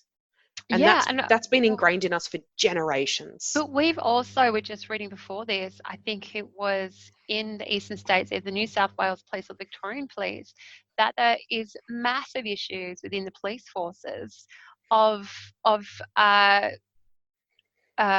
sexual assault. So police officers, male police officers sexually assaulting female police officers, rampant sexism. And if the institution itself cannot be trusted to hold itself accountable, how the fuck are any female civilians meant to trust that institution in the first place to help them seek justice or accountability? Yeah, exactly.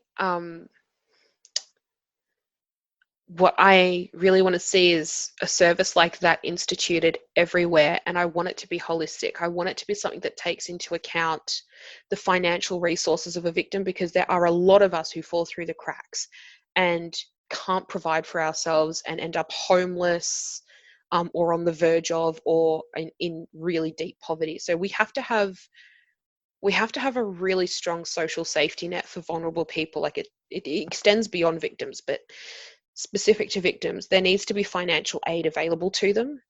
There needs to be healthcare support, mental health support. There needs to be childcare support. We need a really holistic view of this, and we need social workers, really well trained social workers, trauma informed care providers. We need ways to heal. We need to recognize that everyone's recovery process, or at least the crisis recovery, is very different. What works for me won't work for you or for the next person, but it might Yeah, for the fourth or absolutely. fifth. So we need to have, I think, publicly funded at least a couple of different ways that people can seek some recovery, at least that aren't talk-based therapy. We need to have something like, I'm not saying we fund everything, but we need to have maybe a couple of different Options. a couple of different options to try and help people. And we have to understand as well people's we have to understand trauma better. Yeah. We have to have that education, because it doesn't just nick off a couple of weeks after the fact. I mean, it's 16 years later for me, and I am still very debilitated physically, mentally, by what happened. Yeah. So that's what I'd like to see change in our legal system. I'd like to see the penalties be different and change.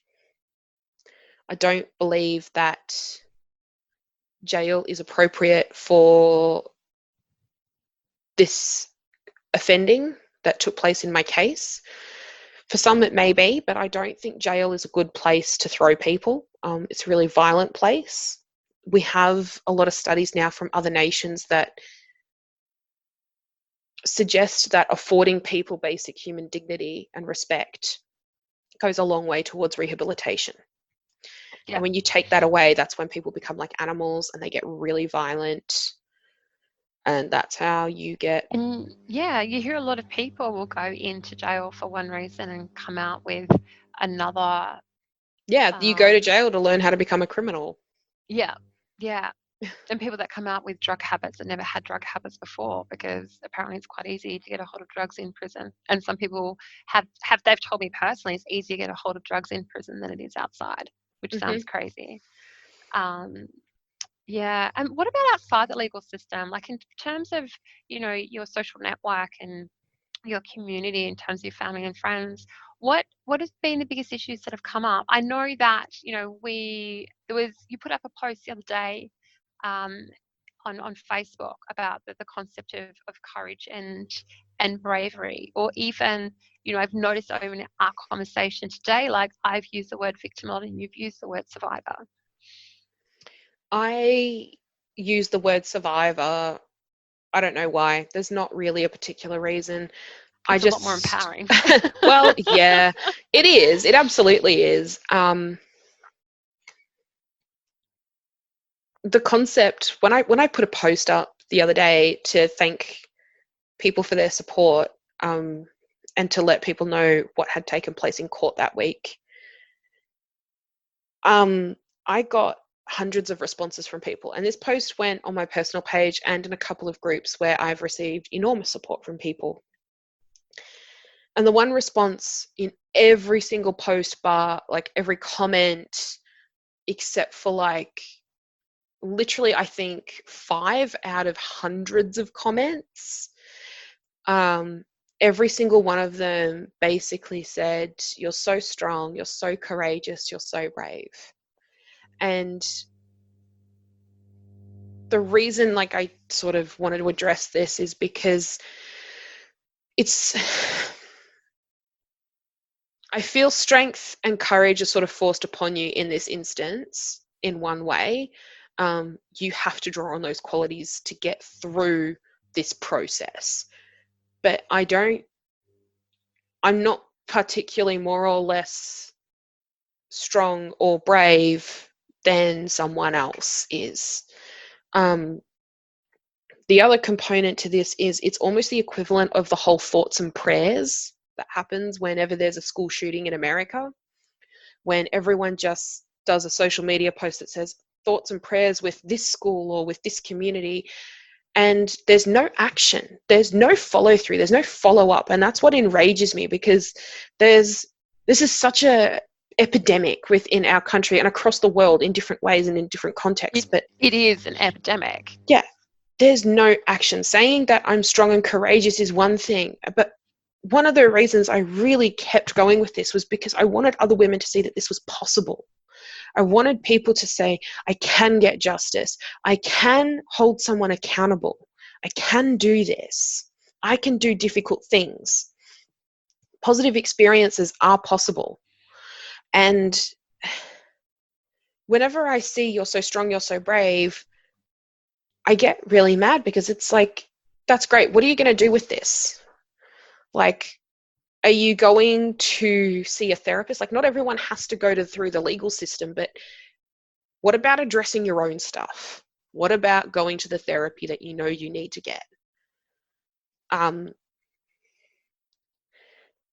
Yeah, it's the action, it's the follow through, it's making a stand, it's saying this is not acceptable for me or anyone else.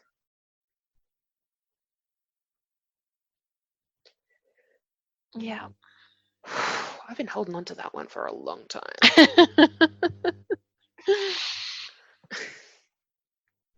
And if there was something that you could, and I do want to separate this out, if there's something that you could say to women or to survivors of rape and sexual assault, what would you want to tell them? I would say you did not assault yourself. That was an action chosen by someone else and committed against you. You are not to blame for it. I don't care if you were wearing a mini skirt, a bikini, or tracky dacks, or nothing at all. Someone else decided to visit that violence on you. You did not do that to yourself. So you're not responsible. The second thing I would say is you deserve to have accountability if you want it. It's your choice whether you do or not. And you deserve to have it without fear of repercussion or persecution for your choice to pursue it in whatever format that looks for you. Yeah, I think those are the two biggest things. You know, you're not to blame, and you deserve to have some concept of justice. You deserve to have accountability, and there's nothing wrong with seeking accountability. There's nothing shameful in that. The shame is not yours. Yeah. The shame belongs with the perpetrator, not with you. And if there was something, like we said, factually, men do tend to be the perpetrators of sexual violence. Again, that's not our opinion. It's a cold, hard fact that's been proven, the result of many, many, many, many studies in every state, in every country for centuries. If there was one thing that you could say to men, again, as a survivor of sexual violence, what would you want to say to men? Even if you think you're a good bloke, even if you think you're the best and you would never hurt a fly, you need to know what rape and sexual assault is and what it looks like, because it's not the boogeyman that jumps out of a bush or from an alleyway. Rape and sexual assault can look like consensual sex. It can involve a verbal consent. And just because you have verbal consent doesn't mean you have actual real, informed, and enthusiastic consent to continue. You need And to look. sober Yeah, consent was another part of it, isn't yeah, it? yeah. Has to be sober, has to be conscious, has to be enthusiastic and informed. If you don't have those things, it is assault, it is rape. And you need to look back through the Rolodex of people that you've been with, and you need to examine whether or not you may have played a role in some wrongdoing. And you need to look, in some cases, I know it's probably really difficult to do from a perpetrator's position, but even if there's no legal process going on, take responsibility for the fact that you may have caused someone else harm. Don't reach out to them. If they're not involved in your life anymore, don't call them and say, hey, by the way, I raped you and I wanted to say I'm sorry. Don't do that. But seek to make amends in other ways. Go to behavior change classes. Think about the scope of the actions you've taken and the possible ripple effects. Learn, educate, be a role model for other men to follow. You know, one of the biggest things for me out of this process is I have wanted this to be an example to other people. Number one, for what survivors can do and achieve, but also because I want other men to look at the offender. And I can't say for sure. We haven't had the sentencing hearing yet. And I haven't spoken to him in 16 years, but I want, my highest vision for this would be that he is an example of, he's an example to friends, to family, to his community about making things right when you've done something wrong and how to move on from that, if it's Yeah. possible.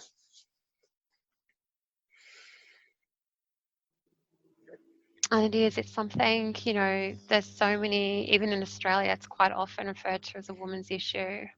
And sexual violence and rape is not a woman's issue, it's a societal issue. And we need men to be a part of that conversation. We need men to have that conversation, hold other men accountable. We need men to educate their own children, especially their boys, around consent, about what consent means, about honoring women. And just because you can have sex with someone doesn't mean that you should. Exactly. Just because you physically can doesn't mean you legally can.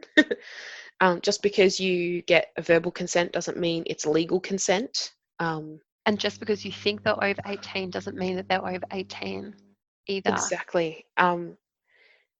There are really big consequences for this, and I want to say that there's probably a lot of women, this is like my last little bit, there's probably a lot of women who have historical cases like mine where it happened when they were a child or a teenager or a young woman, and they're wondering whether or not they can come forward. You can come forward, but something that you might come up against is this ugly thing of, but I said yes, but I agreed. That doesn't make it okay. Doesn't make it all right. Just we have to have more education around what rape and sexual assault is, and that's a conversation that I'm having now with my partner about what it is, what it looks like, and also what it can sort of masquerade as, because something that I have said from the beginning is that I didn't do this to myself. I didn't rape myself. I don't have a penis to do that with. So who did it?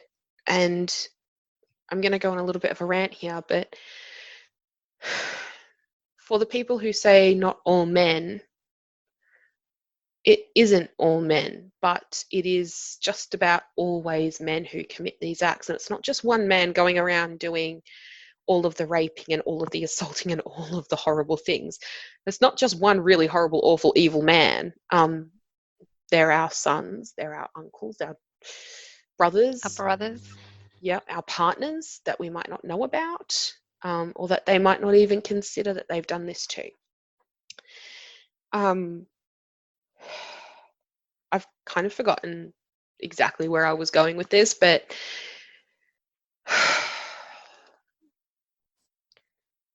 it's okay to seek accountability and justice after the fact. You're allowed to. It's not forbidden to you. You have the means to do it now if you want to. Yeah. And it's absolutely your choice.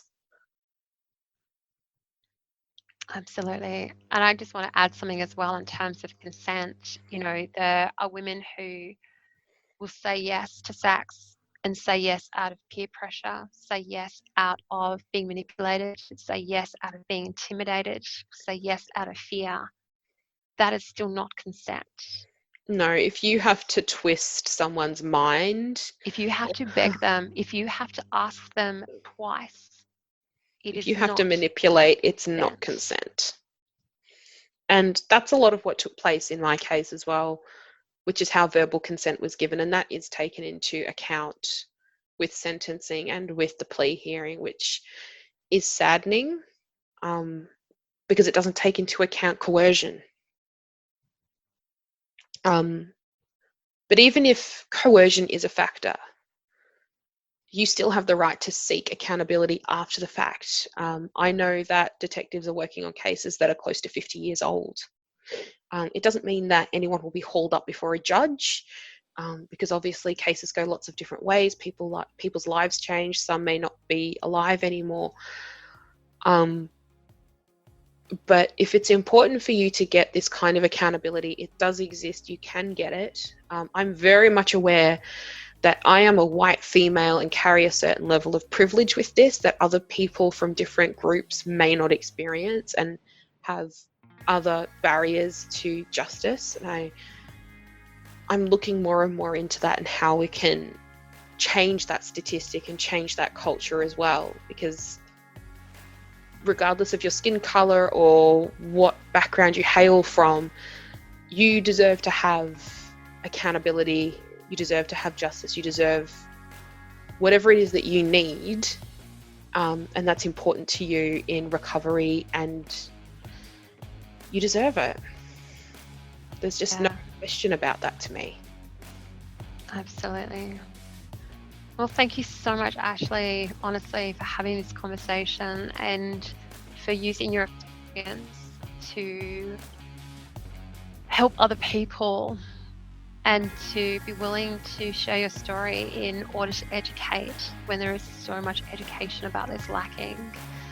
And I'm sure this isn't the last thing that you're ever going to do in order to find some good in the world or create some good in the world with your story. It won't be the last year for me. Thank you very much for holding the space to have this conversation, because again, it's really hard, and I send massive hugs to you through the wonder that is Zoom. All right, back at you, my love. Well, I guess we'll be back next week with another episode.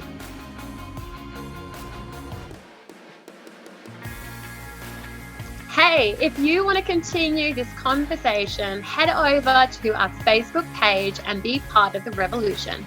You can find us at Good Girls Don't Podcast on Facebook. Please note we cannot create change alone. Your support, likes, comments, shares, and iTunes reviews help us to give a voice to the insanely inspirational women and the controversial issues that we discuss.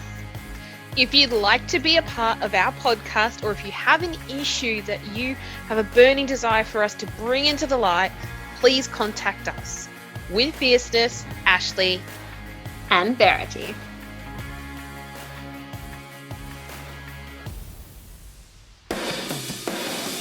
Get ready for the rain.